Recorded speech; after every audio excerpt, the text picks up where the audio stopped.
பேசிவம் உலகத்துக்கு ஒரு நன்மை சொல்ல வரேன். என்னன்னு கேட்பீங்க. இப்போ என்னை நிறைய பேர் கேட்டுக்கோங்க, நீங்கள் எத்தனை ஆலயம் போயிருக்கீங்க? நான் ஆலயமே போனது கிடையாது. நான் ஒரே ஒரு சித்தர் ஆலயத்தில் சேவை செஞ்சுன்னு இருக்கிறேன். சித்தர் ஆலயத்தில் சேவை 7 வருஷ காலமாக நான் சேவை, ₹1 கூட வாங்காமல் நான் சேவை செஞ்சுன்னு இருக்கிறேன். அப்போ அந்த சேவை மூலிமா எங்கள் அப்பா குருமார் எனக்கு நிறைய கருத்துக்களும் உபதேசம் பண்ணின்னுக்கிறாரு. அப்போ உபதேசம் பண்ணின்னுக்கும் போது நான் உங்களுக்கு ஆன்மீகத்தை பற்றி சொல்லின்னுக்கிறேன். நான் படிக்கலை, எதுவுமே செய்யலை, ஆனால் நான் ஆன்மீக கருத்தை சொல்கிறேன். எப்படின்னா நான் உணர்றேன் அதை. இறைவன் எங்கள் அப்பனை, எங்கள் சித்தரை நான் உணர்ந்துன்னுக்கிறேன். எங்கள் அப்பா சித்தர் என்னை சொல்கிறாரு உலகத்துக்கு. அப்போ சொல்லின்னுக்கிறேன். எப்படின்னா இப்போ எங்கள் குரு இப்போ குரு எப்படி உங்களுக்கு வராருன்னா, முதல்ல ஜீவகுருன்னு ஒருத்தர் இருப்பார். ஒரு மனிதனுக்கு நம்ம ஆன்மீகத்துக்கு போகும்போது 5 குருமார்கள், ஒரு ஜீவகுரு. அப்போனா ஒரு ஜீவகுரு அப்படின்னா நம்மளுக்கு ஒரு ஜீவன்னா நம்மளை வழி நடத்துறதுக்கு ஒரு குருமார், நம்மளை வழி நடத்துறதுக்கு ஒரு குருமார் அப்படின்னா அவர் ஜீவகுரு. அவர் பேர் சொன்னால் தான் நம்மளுக்கு அந்த ஜீவன் திறக்கும். அப்படின்னா அந்த ஜீவகுரு ஒருத்தர். அப்புறமேட்டு ஆத்மகுருன்னு இருக்கிறாரு. 5 பேர் ஆத்மகுரு. ஆத்மகுருன்னா 5 பேர். இப்போ உங்களுக்கு நான் ஆலோசனை சொல்கிறேன். இப்போ அந்த ஆலோசனை சொல்கிறது அந்த ஆத்மகுரு மூலிமா சொல்லலாம். அவங்கள கூப்பிட்டு இப்போ உங்களுக்கு உபதேசம் சொல்லலாம். ஆத்மானா என் ஆத்மா பேசி நிற்குது. அப்போ பேசி நிற்கும்போது ஆத்மகுரு 5 பேர். அந்த 5 பேர் எப்படின்னா யாருன்னு கேட்குறீங்க.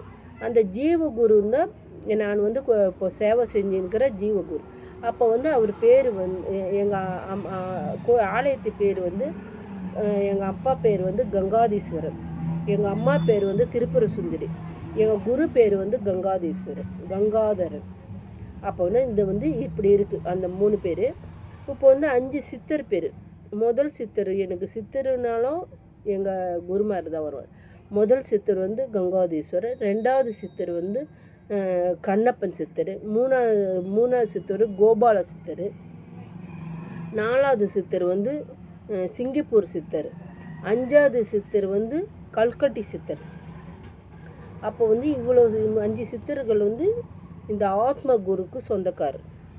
ஜீவகுருக்கு சொந்தக்காரர் ஒருத்தர், ஆத்ம குருக்கு சொந்த பேர் 5 பேர்.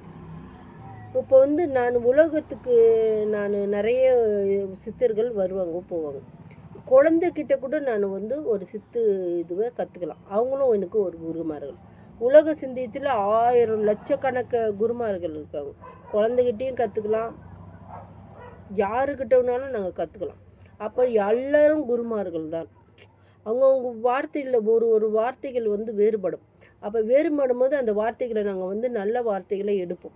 அப்போ எடுக்கும்போது உலகத்தில் எவ்வளோ எனக்கு நல்லதை சொல்கிறதுக்கு குழந்தையிலேருந்து பெரியவங்க வரைக்கும் எனக்கு இருக்கிறாங்க உலகத்தில் உபதேசம் பண்ணுறதுக்கு. அதை நாங்கள் வார்த்தைகளை தான் எடுப்போமாங்கண்டி. நாங்கள் எல்லாமே எல்லாத்துக்குள்ளே இறைவனை பார்க்கும்போது எல்லாருமே எங்களுக்கு உலக நடப்பில் எல்லாமே இறைவன் பண்பு அப்படின்றது எங்களுக்கு உணர்வோம். அப்போ உணரும் போது நாங்கள் இறைவனுக்குள்ளே இப்படி தான் போகிறோம்.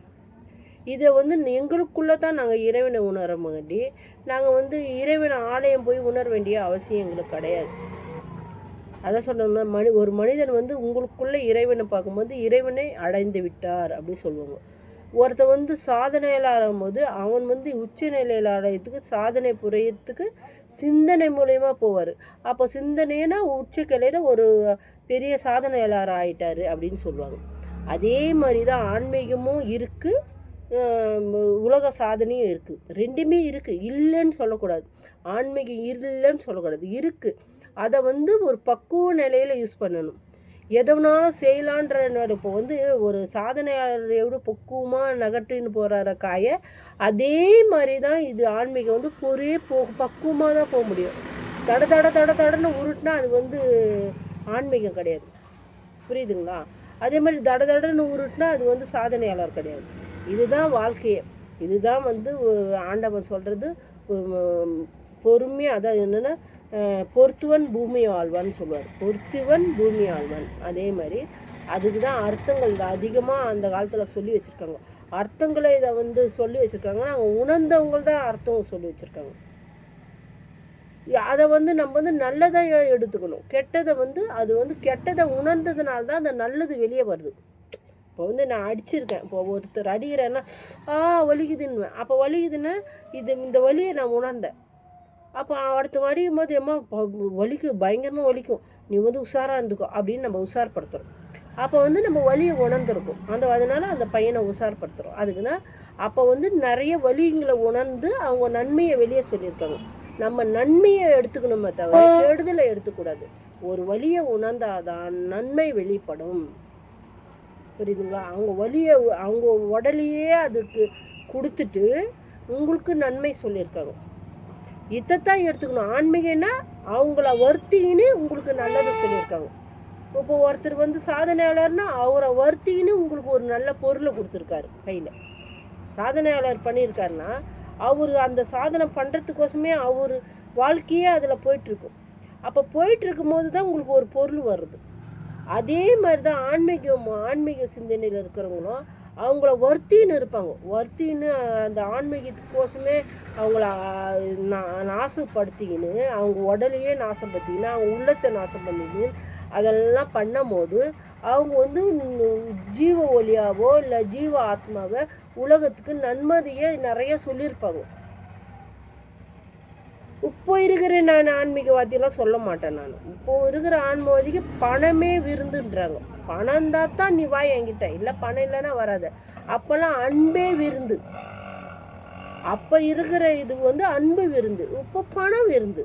அவ்வளோதான். அந்த பணத்துக்கு போகாதீங்கன்ற. அன்பு எங்கே இருக்குதோ நீங்கள் வந்து இறைவன் ஆலயம் செல்லுங்கள், சித்திர ஆலயம் செல்லுங்க, அங்கே ரெண்டுமே அன்பு இருக்குது. நம்மளுக்கு தடையில்லாத தேன் ஆறு அங்கே இருக்குது. போங்க, அங்கே போங்க. இங்கேயா நீங்கள் போகிறீங்க? அன்பே சிவம், சித்திர ஆலயம் செல்லுங்கள், இறைவன் ஆலயம் செல்லுங்கள். அன்பே சிவம்.